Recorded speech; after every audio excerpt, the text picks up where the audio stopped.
Okay, start na tayo. Today, we're going to lecture about nervous system. Okay? Utak at spinal cord. Pero syempre, di dapat alam din natin ang mga histologic structures ng ating nervous system. Kasi sila talaga yung kapalayan. First of all, let's start first with the nephron. I say neuron. Neuron tayo, neuron, okay? Neuron is our functional unit of our nervous system, neuron.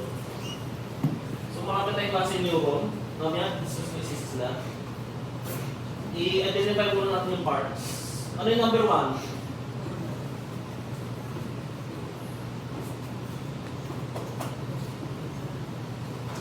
That's for the body.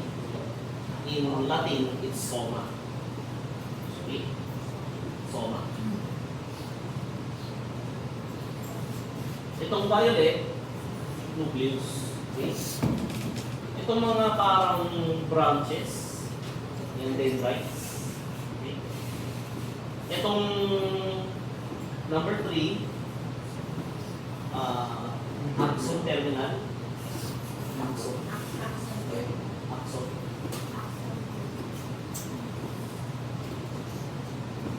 Actually, ito yung simula ng axon. Ito yung axon terminal pa rin, number 6. Number 5, myelin sheath. Tapos number 4, this is our glial cells, supporting cells of our nervous system. To be specific, kalimutan. Anong traffic niya? Oligodendrocytes. Oligodendrocytes. Okay?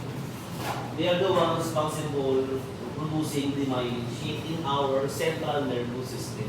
Meron pa tayong peripheral nervous system. Iba naman nagbibigay ng myelin sheath sa kanila. Okay? So, binanggit ko kayo na marami tayong klaseng neuron. We have the bipolar neuron or interneuron. Makikita natin ito sa lahat ng borders of our spinal cord. Mamaya papakita ko lahat ng borders. Meron tayong unipolar neuron. Meron tayong multipolar neuron. Ito siya yun. And we have our pyramidal cell. Okay? Ayan. These are the types of neuroglia. Pag sabi neuroglia, supporting cells of our nervous system. Okay?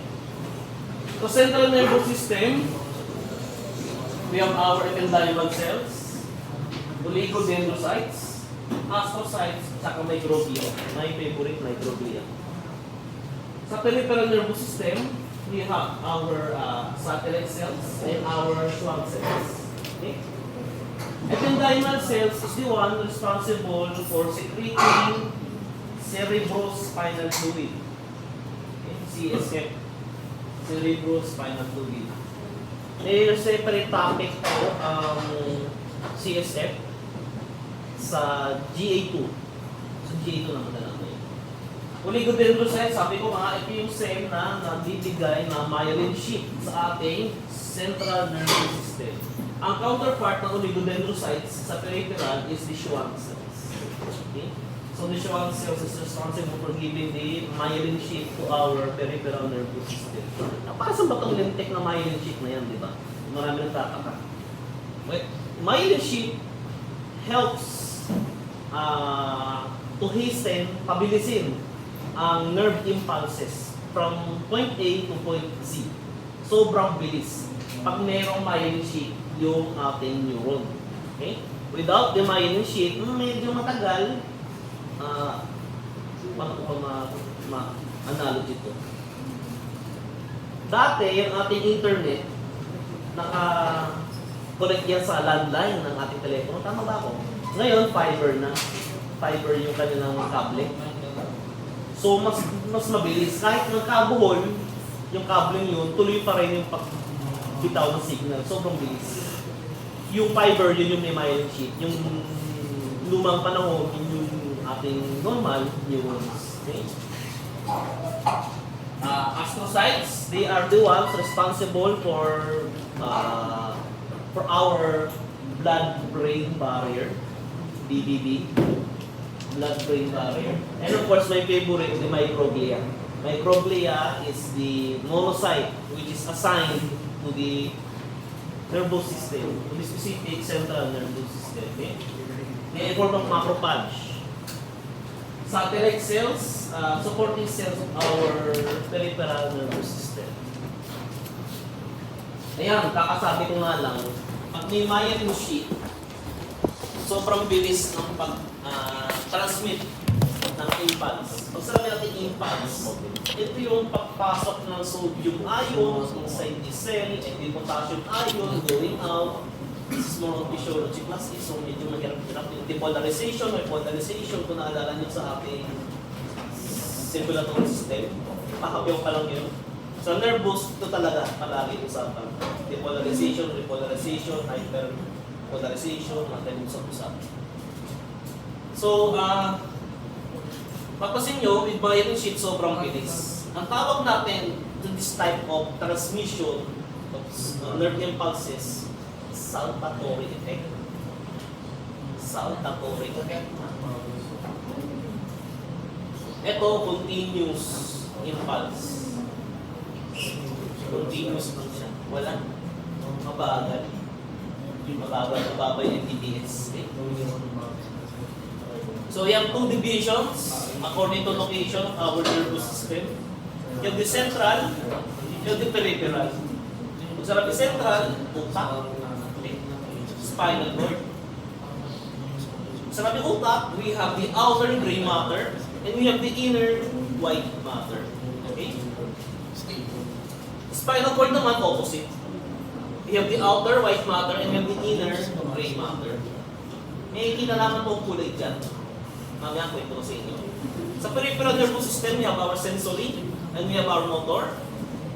For the motor, we have our somatic, or should I say skeletal, meaning voluntary siya.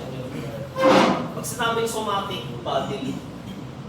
Bodily. Basta ang word ng soma is Latin for body. Kaya pag sinabing somatic, body. And when we talk about motor, skeletal, meaning voluntary din siya. Let's talk about autonomic. Pag sa autonomic, automatic niya. Pag automatic niyan, most likely, it is smooth and cardiac muscles. Involuntary. Literally, automatic talaga. For the autonomic, we have two subdivisions. We have the sympathetic and the parasympathetic. Okay? Ito, let's talk about the matters, the gray and the whites.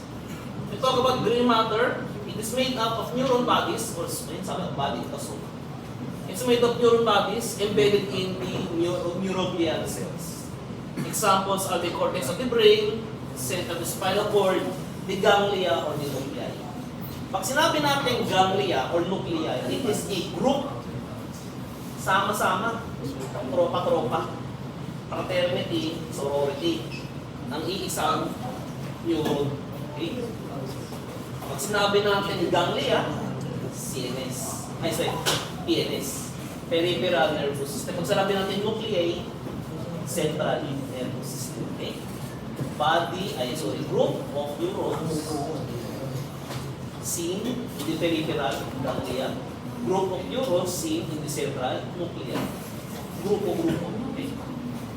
Let's talk about white matter.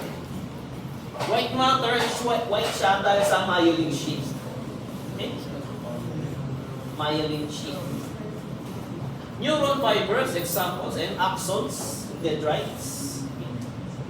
Examples are the peripheral nerves in the plexuses. Ito yung pinakayakong topic sa nervous system, plexus. Hindi ko na siya ito talk about.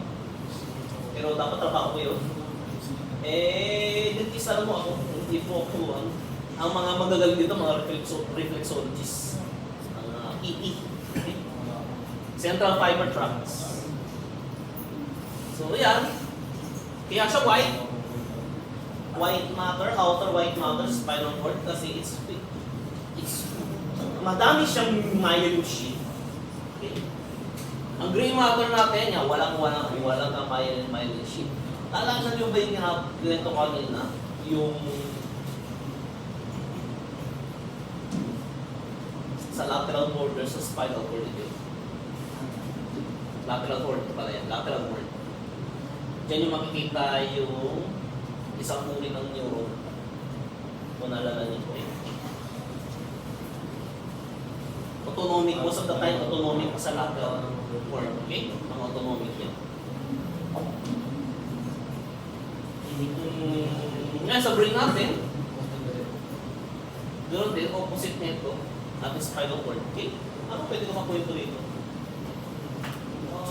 Central canal. Anong nasa loob ng central canal? CSF. Okay. Cerebrospinal fluid. Cerebrospinal fluid can be used as a diagnostic tool to determine if the patient has a certain type of infection. Mas kilalang kilala sa CSF ay si sakit ka ba yun? Meningitis. Meningitis. Inflammation of the meninges of our brain. Nagmamanifest siya sa ating CSF. So, kailangan ng patient mag-undergo LP, lumbar puncture, to diagnose if he or she is positive for meningitis. Major class meningitis is highly contagious. O, pamamaga siya ng ating meninges. Pero it can be transmitted. It can be passed down. Tansik lang ng laway. Okay? Yun ang matapos ang meningitis. One time, alam niyo yung James and Jake, yung ikawan? Sa Pingo ba? Kumakain ako ito, one time, nakapila ako. Tapos may matandang lumapit sa akin. Hiro. Okay, may sabi ko pa. Baka pwede makakaya ng tulong yung asawa ko kasi hindi meningitis. Utang na, napagkaroon agad ako eh. Meningitis pa rin ang asawa. Tapos nagkakalat-kalat siya. Hindi niya alam meningitis, highly contagious. I doubt na pinalaya siya ng ospital. I doubt na may meningitis sa asawa niya. Baka talagang kailangan na nagtulong ng doctor. Binigyan ko naman sa kong piso. Tapos pumunta ko naman ng dugo, parang manok, parang yung sa apple. Dami na. Saan kasi? So, yun. I just want to point out na highly contagious po meningitis. Naalala niyo ba yung sinabi ko transmission of impulses? Ang ating nervous system, medyo weird. Yan ba? Papunta sa ating, meron tayong stimulus sa ramdaman dito sa ating right arm. Kahit anong stimulus, init, touch, trauma, cold, kahit anong stimulus. Pag nakaramdam niya, siyempre mag-set yan ng impulses from our arm towards our brain. Pero, pag yung travel niya, medyo weird. Kasi from the sensory, papunta siya, paakyat siya, papunta siya dito. Paakyat. From here, alam ba, right, di ba, right? Nandito right arm. May kuryente, paakyat siya. Tatawid siya from the ventral anterior horn, papunta kung si or paakyat. Ang tawag doon, class, mali pala. Ito diretso, papunta utak, then from the brain, saka siya tatawid pala. Papunta sa motor. Kasi, since nakaramdam na ng stimulus, ang unang reflex na gagawin ng utak, katawan natin is ilayo yung kamay. So, motor. Ang tawag doon, passing through transmission from the anterior to ventral. Desiccation. Okay? Desiccation. Desiccation. Okay? Yun natin yun. So, ito.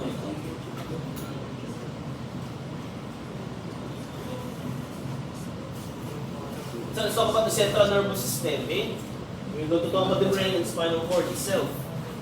It starts with the brain. Ayaw ko lang masyadong pag-emphasize ko kasi GA to siya. We have the prosencephalon, we have the mesencephalon, we have the rhombencephalon. The prosencephalon will develop into the telencephalon, the diencephalon. The telencephalon will produce the cerebrum.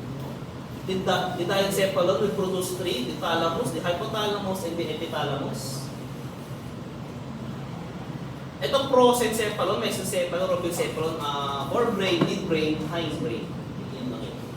The robencephalon, will produce the metencephalon, and the myelencephalon.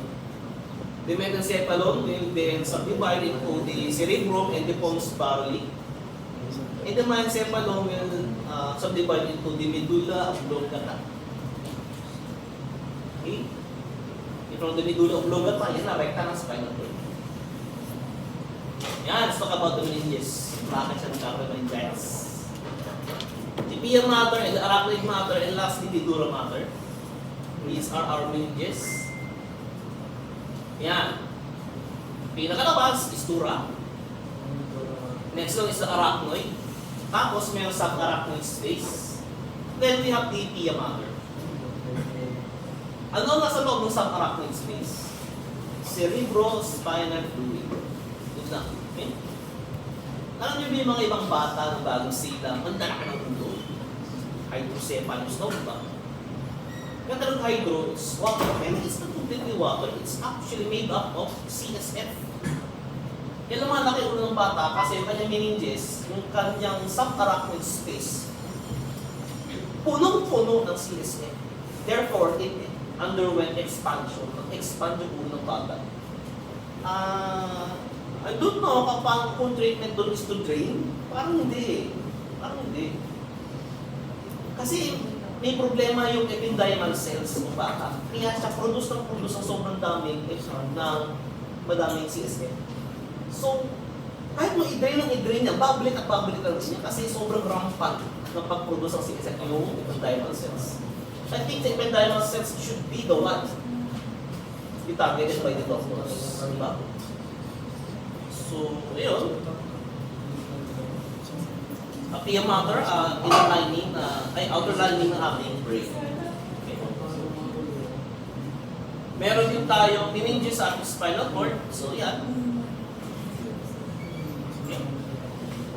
Kasi sabi nga sa inyo, diagnosing tool is CSF. So, the goal is makuha, kaunti lang. Dito sa dorsal part. Ito. Sa arachnoid space.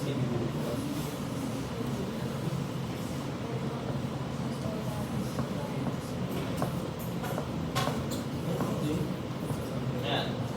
Ito yung ventral, ito yung anterior, sa likod. Spinal cord. Located in the spinal canal. Continuation of the medulla oblongata and next is the foramen magnum. Okay? The foramen magnum is the largest orifice in our skull. Diyan lumalabas ang medulla oblongata. Papunta ang spinal cord na. Meninges are the same with the brain. So yan.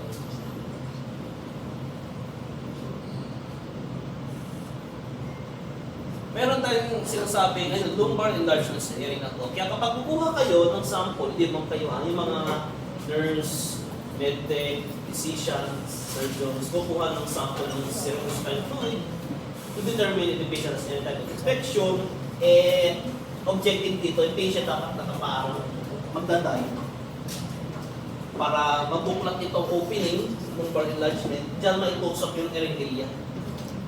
Malaki pong gauge, malaki lumen gamit ng needle, kaya sobrang sakit yan. Meron naman silang anesthesia, kinakabit, kaya kini-inject. Pero siyempre, ikaw pa rin yung pili. Okay? Isang mali lang ng physician, nurse, or medtech, paralysis possible. Okay? Patakot, kaya mahirap. Napaka-technique sensitive po ng lumbar puncture. Okay? Go?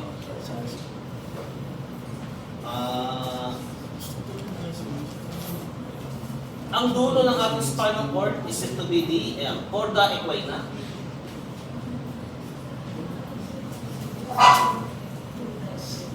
Dulo ng spinal cord, chorda equina.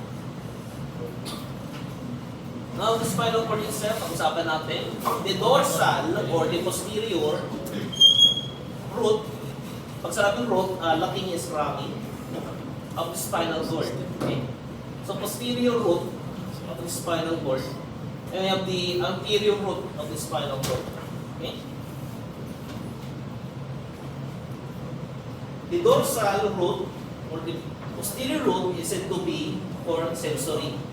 Okay? So, likod. Papuntang likod. Kung mga impulses na nakakaramdam papuntang utak.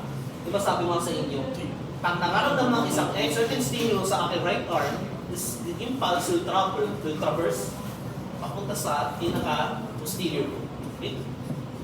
Kasi that is the type of afferent neuron. Pag sabi afferent towards the brain, para ma-interpret ng brain, what type of stimulus is this? This is painful. I need to do something about it. Okay? Ganun lang yun. So sa ventral, ayan, motor. Or sinabing efferent. Pag sinabing efferent, from the brain, papunta dun sa certain type of organ, which is the arm. Sa nakaramdam ng stimulus. Efferent away from the brain. Afferent towards the brain. Okay? Pag sabi afferent, therefore it is sensory. Pag sabi sensory or afferent, therefore, dorsal ramay of the spinal cord. So tatlo lang yun. Pare-pareho pinag-usapan natin. Okay? Now, starting from the brain, or should I say, brain to the organ, target organ, so we call the efferent type of neuron, or should I say, the anterior ramay of the spinal cord. Okay? That is the motor. So, tatlo din yun. Para di kayo malito. Dinagdagan pa ng libro. Meron pa tayo alpha motor neuron, meron pa tayong lower motor neuron. Pero andyan naman yung keyword. Pag nakitin yung word na motor, dapat nasa isip nyo is the anterior root of our spinal cord. Therefore, it is efferent. Okay? Ano yung spam? Kumaling sa spam. Mas maalam, may gawa sa tao. Pero hindi, pag sinabi natin spam, sensory posterior, anterior motor. It is a mnemonic. Parang maalala niyo. Spam. Sensory posterior, anterior motor. Diba? Another name posterior is dorsal. Okay?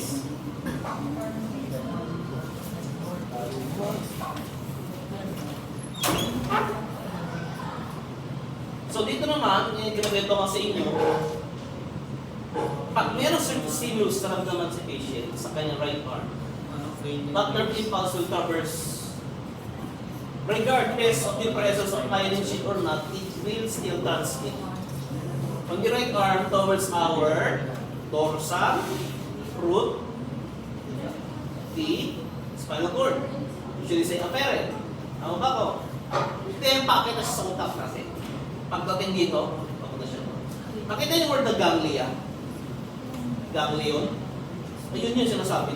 A group of neuron seen in the peripheral nervous system. Ganglion. So, stimulus, papunta rito, papunta rito sobrang daming neuron. So, it will be blasted towards the anterior root. Ipakit sa utak. From the brain, papunta, kung siya pain, thalamus, the relay, the central relay. Kung sa central relay, dito pumupunta yung mga signals, tapos alam ng thalamus kung saan siya ibibitaw. Sa iba't ibang parts ng brain natin. Yung frontal lobe, di ba? The temporal lobe, the parietal lobe, occipital lobe, maraming lobes. So from there, ma-interpret as a stimulus, then going back, papunta sa spinal cord, yung efferent na yung last. Pagdating sa efferent, tatawid na siya, nagkaroon ng desiccation. Okay? Tapos sa motor, yan, ganyan, naglalayo na yung kamay. Ganun lang yun. Okay? Itong lateral horn, puros autonomic lang yung class. Therefore, meaning, mga smooth muscle at saka cardiac muscles lang ang kanyang nakokontrol dito. Therefore, autonomic nervous system ng tito. Okay? Both motor and sensory.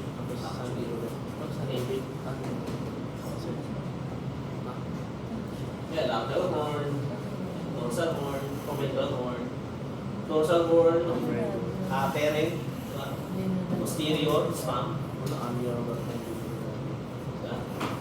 Sensory, posterior or afferent. Ako, napakaganda na. Anterior motor or ventral. Okay.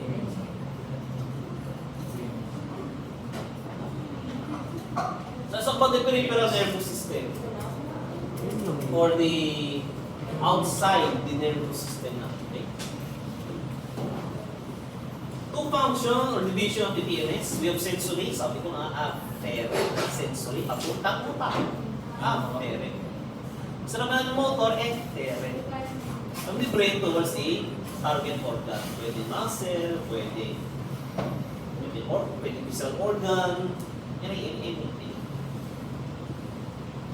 Transmit signals from the sensory receptors to the CNS. Okay?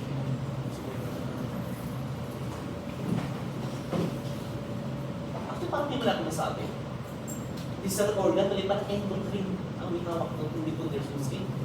Yung meron na sabi kanina. So ito, sensory yan, sabi mo, transmit signals from the sensory receptors or any tissue in the body towards the brain, towards the CNS. So pag sinabi ng motor, efferent, yan, from the brain towards the organ. Ganglion, yan. Group of neuron outside, therefore, PNS. Ganglia is singular o plural? It's plural. Anong plural siya? Plural siya. Tapos ganglion, singular. Nerves, yung the bundles of axons sa PNS natin, or the lower motor neurons, yung the cranial nerves, 12, and yung the spinal nerves, 31. Kabisado niyo ba yung cranial nerves na 12? Pinag pa yan. Kasi pagdating nyo sa GA2, yan naman, pag-usapan nyo. Sobrang kating yan. Exit, saan exit itong cranial nerve, ano kanyang function. Okay? Marami. Puro usapang dentista na kung inigot ng GA2. Ang mnemonis ko dito sa cranial nerves is the famous OOO, to touch and feel a girl's vagina, heaven. Okay? Pagdating naman sa function, meron kaming kanta para dyan. Sese momo mimo mi seni mimo. Se meaning sensory, in meaning mix, o meaning motor.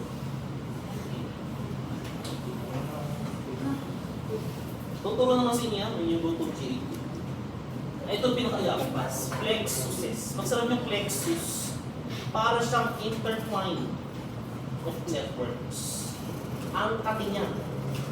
Hindi porket nakita mo ito sa taas, pang taas siya. Hindi. Paikot yan. Ang bubul papuntang baba. Maraming kwento yan, mga piki lang magagaling dyan. Hindi ko nasakot. So let's cut the nerve, small pieces. Okay? Epineurium, outer layer. Okay? Perineurium, around. Tapos, meron tayong unmyelinated, walang myelin sheath na nerve fiber. And we have myelinated sheath na meron tayong myelinated nerves. Okay?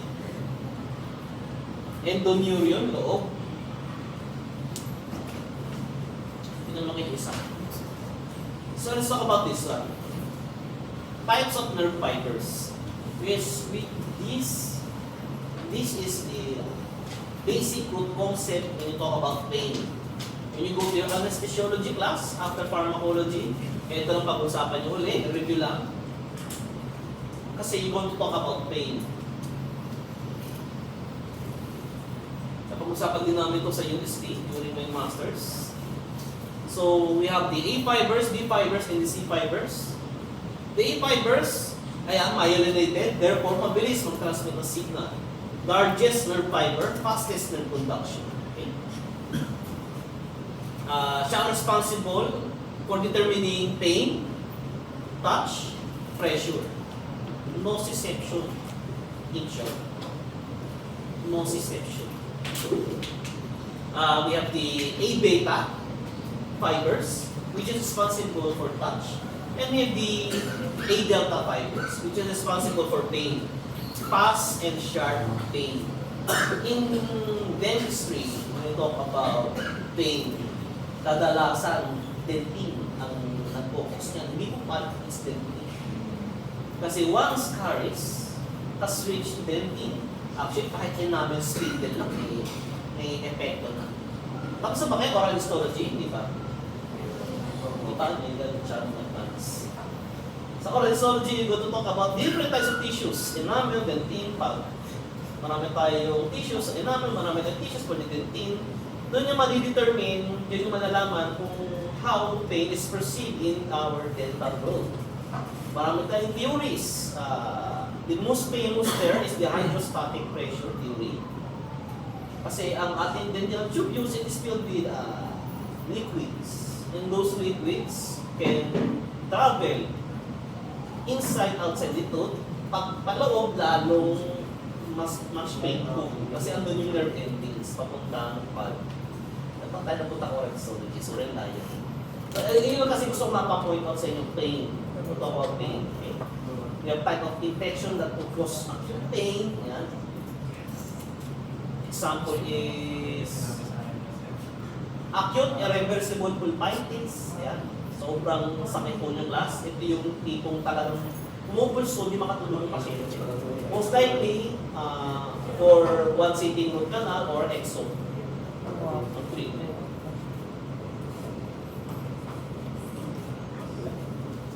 Next, we have DB fibers. DB fibers, ito, myelinated. Therefore, mabilis rin ang transmission ng impulses. Sensations from the viscera transmit info to the visceral organs. So, pag sa visceral organs, laman loob. Okay. Puso, atay, kidneys, stomach, intestine, appendix, yan. Viscera. Okay. So, B fibers being responsible. C fibers naman, unmyelinated, therefore mabagal siya. Mabagal transmission.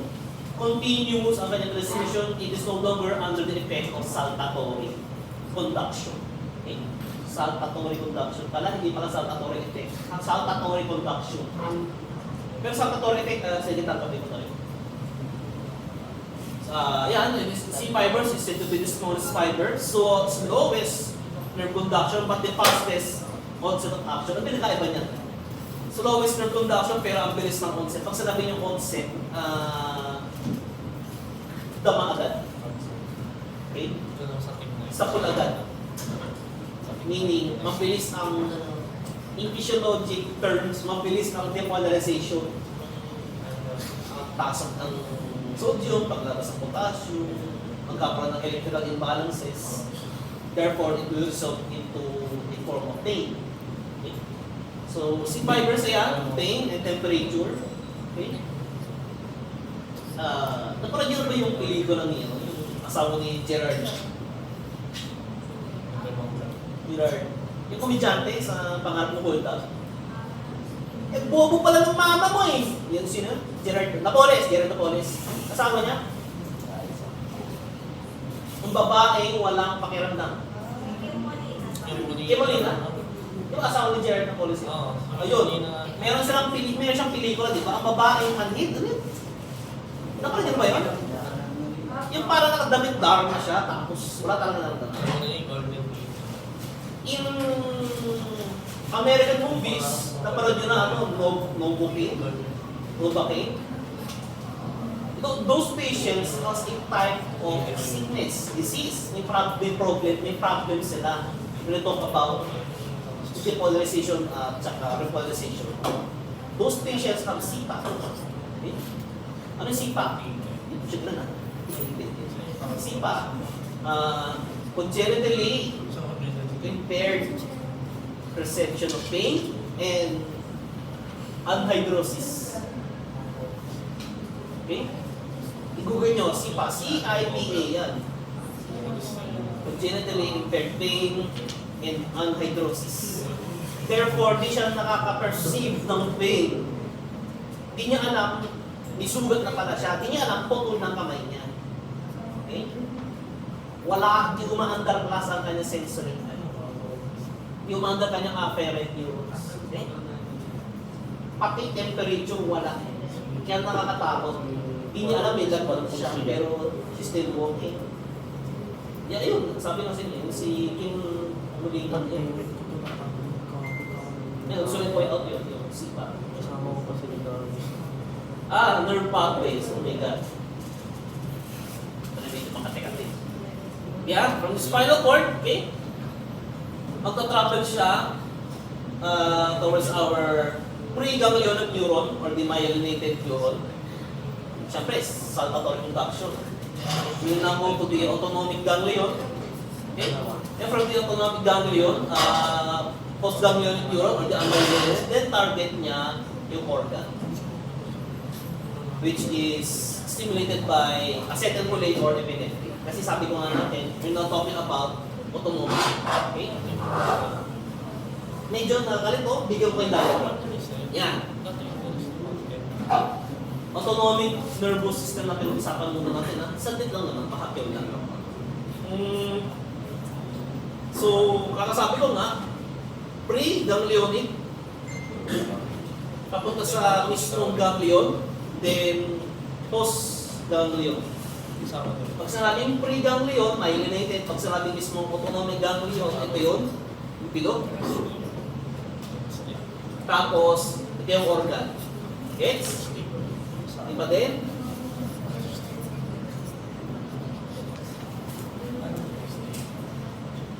Sana makita niyo ha? Kasi kung makita niyo dito sa proyekto, meron tayong sympathetic nervous system, we have the parasympathetic nervous system. Kung titignan to, sympathetic nervous system, yung layo, yung haba, is maikli. From our pre-myelinated neuron, papunta sa autonomic ganglion, maikli lang. Pero from the autonomic ganglion, papunta sa ating target organ, or itong anong ganglion, tawag sa tablo niya, itong neuron na to is the postganglionic neuron, unmyelinated. Pero kung dito sa parasympathetic, from the, yung itong violet, ito violet ito, di ba? Mahaba po ang kanyang pre-myelinated neuron. Nagigitsa ba? Rectangle stomach organ. So, ang gusto ko na-point out dito, class, is yung distance from the pre and the post-ganglionic neuron. Okay? Ang technique ko lang dito para malaman nyo, sino yung mahaba is may keyword. May keyword ako dito eh. Di ba? Sympathetic. Tapos parasympathetic. Ako, technique ko dyan. Basta kay papa, mahaba. Kasi ba? Basta kay papa, mahaba. Kung nakita niyo yung word na pa, therefore, din yung mahaba. Let's talk about sympathetic. I-dissect natin yung word.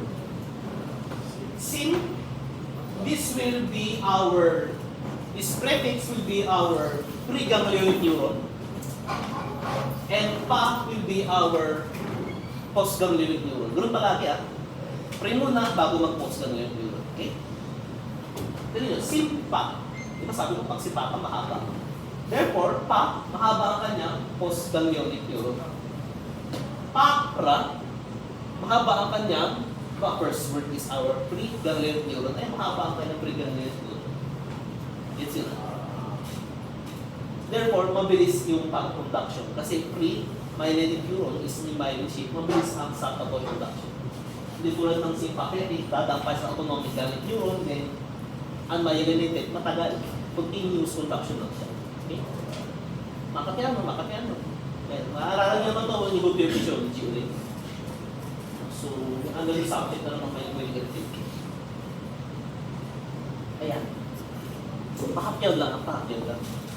Ayaw ko muna discuss ko ito tayo. Sobrang kaki niyan. I think this should be discussed by team. Okay? So, when you talk about autonomic nervous system, sabi ko sa inyo, we have the sympathetic and the parasympathetic.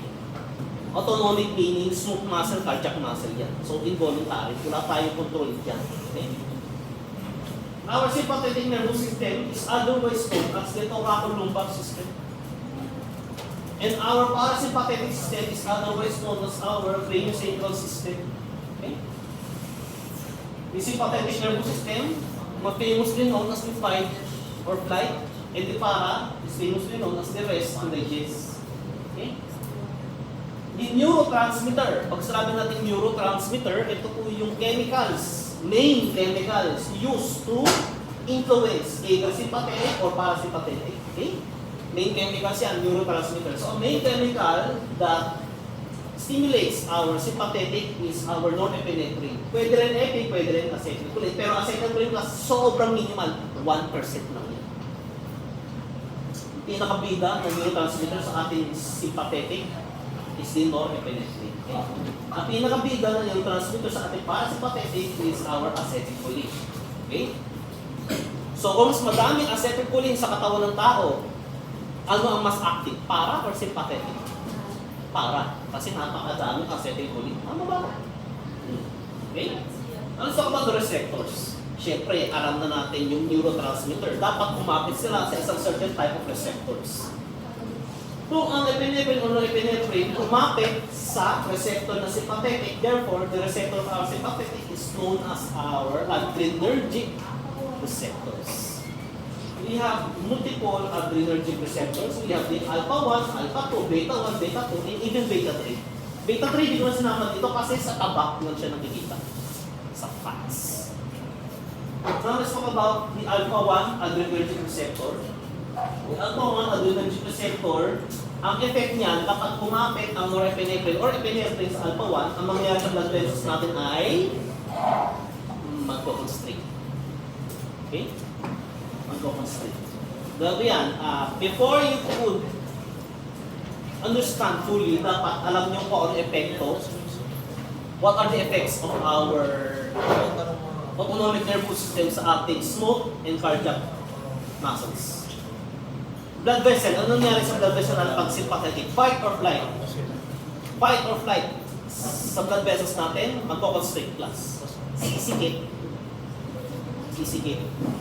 Okay? Therefore, bleeding, kamusta ang bleeding? Controlled, hindi. Controlled.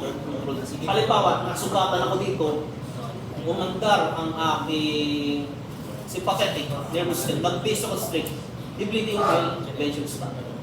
So, syempre, depende sa uri ng hiwa or sa damage tissue. Kung artery yan, may tangin na kahit anong, kahit tangin mo ako na itong dima niya, hanggang di nalalagin. Gets yung ba? Gets yung point mo? Ganun lang yun. Ano pa epekto? Based on constriction, syempre, may epekto yan sa puso. Ano naman ang effect ng sympathetic nervous system natin sa ating heart? Di ba sabi nga, smooth and cardiac muscles, so yan, puso lang tayo. Ang effect sa heart? Tachycardia. Alam nyo tachycardia? Tachycardia? Fast heartbeat. Okay? Fast heartbeat. Yan ang fight or flight. Halimbawa, hinahabol ka ng mamamatay tao. Bakit di ba bibilis tibok ng puso mo na? Bakit bibilis ang tibok ng puso? To help circulate blood flow more. Okay? Kasi constricted na yung ating blood vessels in. Siyempre, yung blood flow is restricted. Kaya magtatake ka para maitulak, maipush sa certain organs natin para makatakbo tayo. Di ba? Ano pa? Mata natin. Our eyes. What does the autonomic nervous system do to our eyes?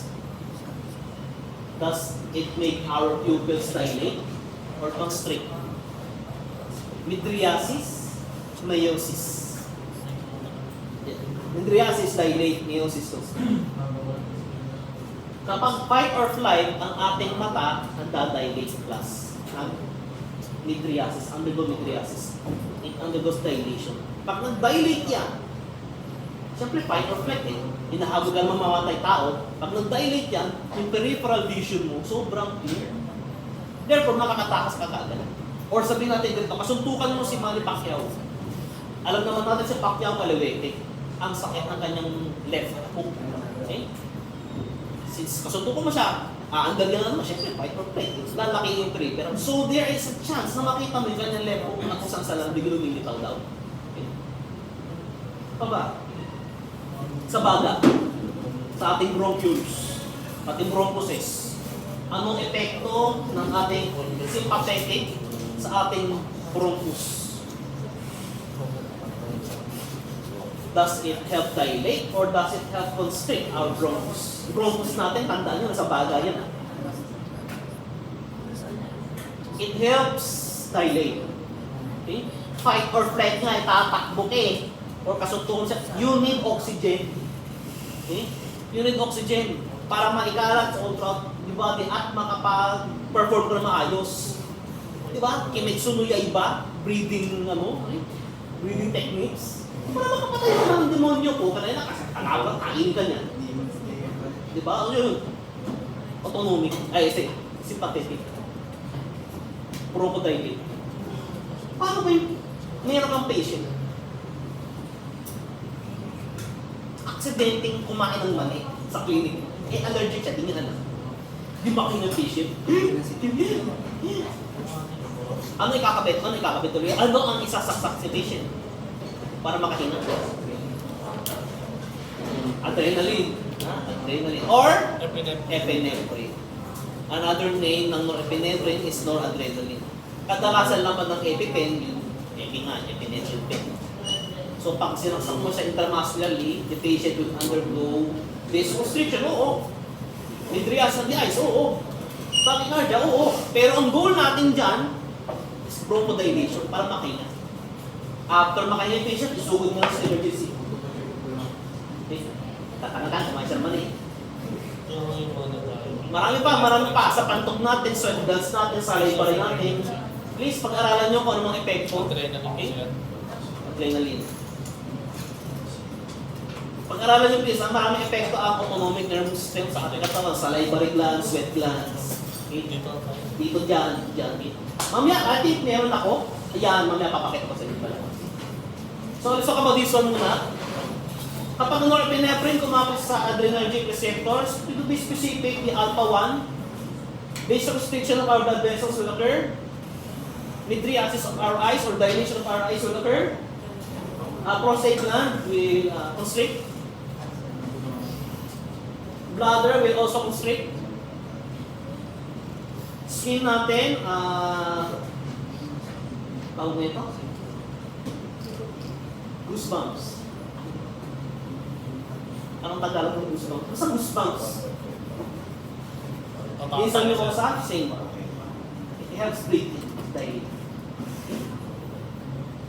Prostate, ano yan? Sabi ko ba constrict?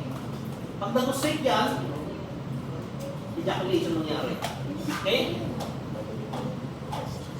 Now, if the norepinephrine or adrenaline or noradrenaline kumapit sa alpha-2 natin, utak ang rekta. Now, itong alpha-2 ang pinaka-special sa lahat ng sympathetic. Bakit? Kasi pag nagkaroon ng connection ang norepinephrine or epinephrine sa alpha-2, it will actually induce a reverse effect. Instead of inducing a sympathetic effect, it will induce a parasympathetic effect. Okay? So may mga gamot na binibigay sa patient to control BP, hypertension, etc. Ang parameterize sa CNS para mag-promote ng parasympathetic effect. Ito lang special. Let's talk about beta-1. Beta-1, yan ang puso natin. Beta-1. Ilang kidney natin? Beta-1 pa din yan. Okay? Wala. May mga point out na. Okay? So, pag-usapang hini, yan. Beta-1. Usapang bilis ng tibok ng puso, beta-1. Usapang lungs, beta-2. Okay? Lungs natin, yan, dalawa. Liver natin, isa lang, pero dyan. Uterus natin, constrict. So yung mga pasyente, yung mga nanay na premature labor, sinasaksakan po yan ng mga adrenaline o kaya epinephrine, levonorepinephrine, pwede rin yung para ma-delay yung labor. Para may sa hospital. Lungs, to control BP din. Tandaan nyo, our lungs May kinalaman siya sa renin-angiotensin-aldosterone system, ACE inhibitors. Meron din tayo mga propranolols, mga olols, drugs. So target niya is beta blockers. To be specific, pwede maging selective beta blocker 1, beta blocker 2, or non-selective beta blocker 1. Okay. Let's talk about the parasympathetic. Parasympathetic, di ba, bida nga nito, neurotransmitter, acetylcholine. Nakapit ka syempre sa isang certain receptor. Ang receptor ng parasympathetic natin is the cholinergic. Ang ating cholinergic, just like the sympathetic, adrenergic, will subdivide. Pero instead of 4, it will only subdivide into 2. Meron tayong nicotinic receptor at muscarinic receptor. Nicotinic receptor, yan. Ang target organ niya are the heart, myoneural junction. The autonomic ganglion yun ay the CNS. Myoneural junction, ito kadalasan ang problem dito kapag yung patient nagkaroon ng certain type of disease. To be specific, myasthenia gravis. Myasthenia gravis will block out the nicotinic receptors from entering pagpasok ng acetylcholine. Ang na-block out ang ating nicotinic receptors, hindi makapasok acetylcholine, hindi tayo makakagalaw. Myasthenia gravis is a type of paralysis. Okay? I think it's ascending paralysis. Ang descending paralysis naman natin is multiple sclerosis. I think it's multiple sclerosis. Ayun. Sa muscarinic receptors, you have the M1, M2, M3, M4, M5. Marami itong class na ibarang usapan. Ito, sinasabi ko, dapat may share. Ipagpitan. I-research nyo na lang. Nakita mo sa Google eh. Search nyo, autonomic nervous system, yan, organs. You have the eyelid, eyelid to, you have the eyes of the pupils. Kapag sympathetic, mydriasis, dilation, kapag parasympathetic, meiosis, constriction, meiosis, meiosis ay cell division, so yun, meiosis. Sa lacrimal glands, lacrimal, luha.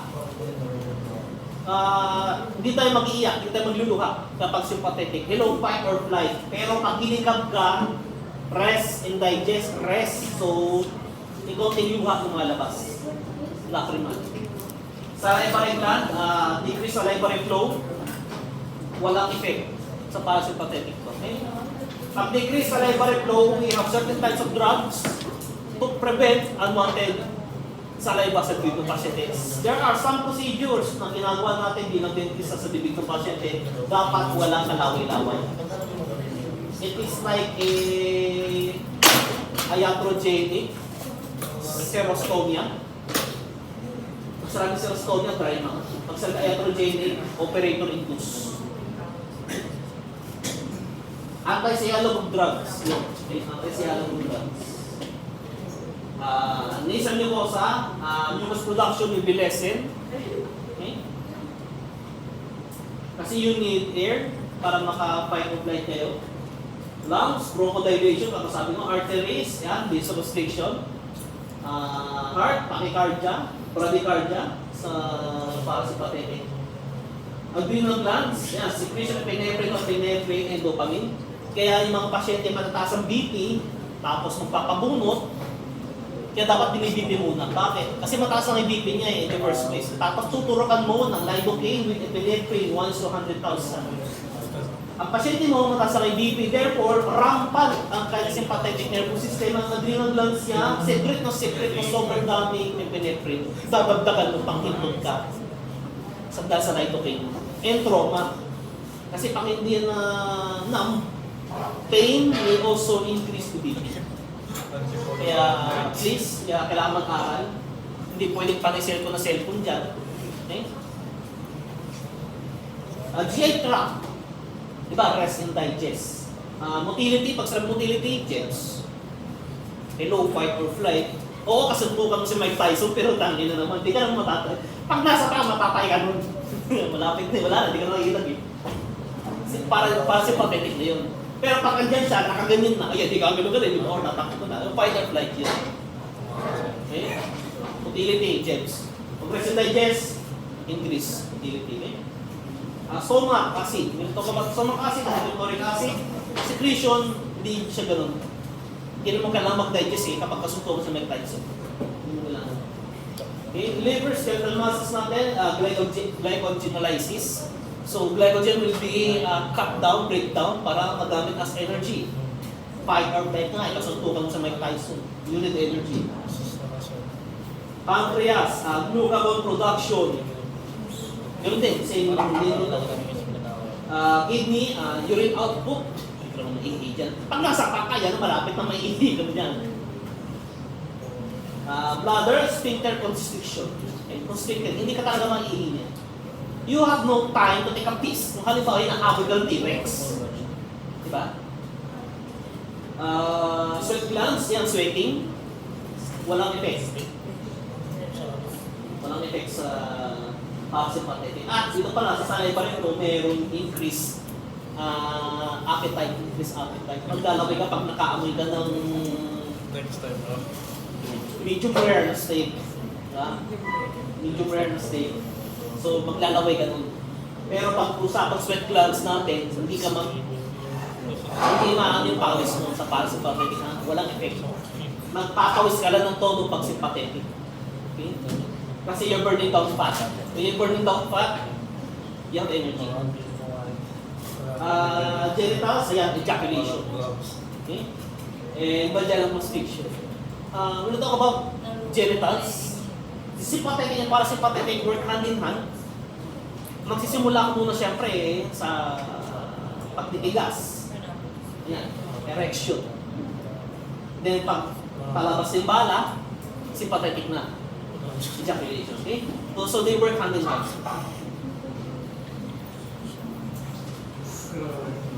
Ayan, ibig sinasabi ko sa inyo, the cranial nerves. The cranial nerves. Okay? We have the cranial nerve 1, 2, 3, 4, 5, 6, 7, 8, 9, 10, 11, 12. Ito sabi ko sa inyo, to touch and feel a girl's vagina ahead. Olfactory, optic, oculomotor, trochlea, trigeminal, brucin, spatial, auditory, orbiculocochlear, glossopharyngeal, vagus, spinal accessory, simply accessory, and lastly, spinal okay? Bilang dentista, ang favorite natin dyan is the trigeminal. Pero they work hand in hand with the facial, the glossopharyngeal, the vagus, and the hypoglossal. Okay? Mga ENT doctors, ears, nose, and throat, ayan, most likely sila ay vagus, spinal, vestibulocochlear, facial, abducens, dami ko, ng ENT. Ha? Kasama rin ito, Brad. Kasama din yan. Ay, hindi. Joke lang. Cranial nerves yun eh. G2 niya. Pag pumunta kayo dito, next semester yan na. Ito na. Main-bago ditong kahirap na ito. Okay. Kung sa kanya G2 ako mapunta, hindi. Alam niyo na, question. Ha? Hindi, ako malabong mag-G8 ako. Kaya ako, sobrang dami niya. Sarang pa eh. Pati kami daw malabo rin. Ang J2? Kaya na, makakala ba? HRM ka na. Mas madali magpalit ng cobre kama kaysa mag-aral nito. No? Ha? Mas madali magbukas ang pito ng 7-Eleven at magayin ng barya. Tama ba ako? Tama. Discarte lang. Di na lang ng diploma. Okay lang, dali-dali magayin ng barya. So, ito, sabi ko nga, function. Se mo mi, se mi, mo. So, sensory, anong type of sensory? Di smell. Okay. Ano itong SA? Somatic afferent. Somatic afferent. Ano itong GSE?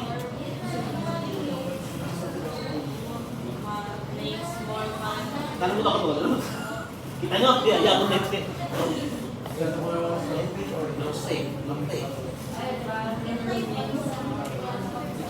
General somatic afferent. GBE, General Visceral Efferent. Okay. GBE, otherwise known as the autonomic nervous system. Mydriasis, meiosis. Ito ba? BE, brachial efferent. So may kinalaman po yung ating embryonic origin sa kanyang function. Ayan, GVA, General Visceral Appearance. Ayan na. Exit, kung saan lumalabas po ang ating olfactory nerve, lumalabas ako sa olfactory foramen. To be specific din, cribriform plate.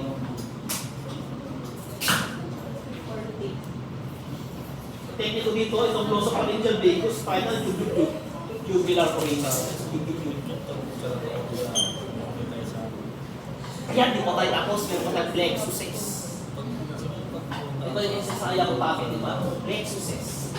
Kasi we're going to subdivide them into groups. We have the root part, we have the trunk part, we have the anterior division part, we have the posterior division part, yan, nag-intertwine sila. You have the cords, and lastly, we have the branches. So, ang galing. Ang hirap pag-aral ng medicine, ang hirap pag-aral ng PT, kasi kailangan na alam ko by heart. Just like us, as dentists, dapat kabisatin yung oral anatomy, the cusp and embouchures, di ba, the triangular fossas, the renal ridges, the embouchures, fossas, yeah. Pati yung mga sakit. Alam nyo rin, ang Dr. Dental Medicine tayo. Eh, meron pa rin yung ulis dito. Risk takers don't cautiously behave to roots, trunks, divisions, cords, and branches.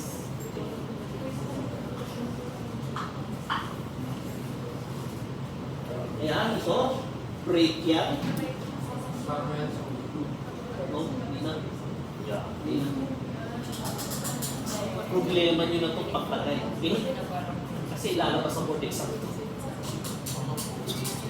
Hindi naman natatanong sa klinik mo. I can guarantee you. Pero raas, tinatanong sa klinik yan. Okay? Gaya na yung angiotensin aldosterone system, tinatanong yan. Especially kung sa surgery. Kaya ko ikalli sa surgery kasi mahirap ako pumunta sa surgery. Yan, another plexus. Sacral plexus naman ito. Ay po, physiology na ito class. Ito physiology, sinasabi ko sa inyo. Depolarization, repolarization, hyperpolarization. Okay? We have our normal threshold. We have our firing threshold. Okay? May mga values siya. Pag nag-reach siya sa value of 30. 53. Basta marami. May mga values yan. Ito yung kwento, kwento kanina pa. Pag may stimulus, punta sa afferent, tatawid siya. Ayan, desiccation, papunta sa utak, then from the back, ayan. Okay? Ito yung sinasabi ko, conduction. Pagpasok ng sodium ion, paglabas ng potassium ion, there will be imbalances. Kuryente ang kailalabas. Okay?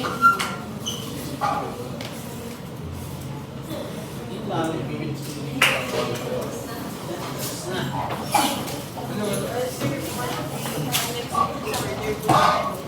Hirap parang yan. So they work na. Basta, sa second lang po.